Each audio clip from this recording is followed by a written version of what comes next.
Dewi Persik tak terima disebut melejit gegara Saipul Jamil. Dewi Persik tengah jadi bahan omongan karena perseteruannya.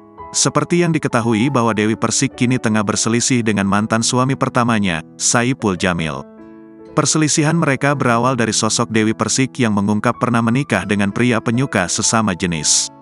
Saipul Jamil pun tak terima dan merasa Dewi Persik mencemarkan nama baiknya.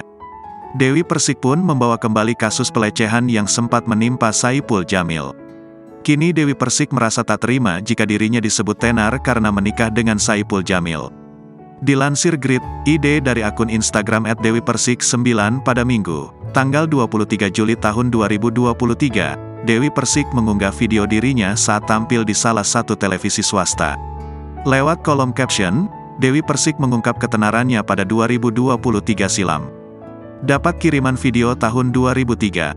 Ketika dikontrak sang bintang SCTV ini masih belum kenal hap-hap ya guys, tulis Dewi Persik.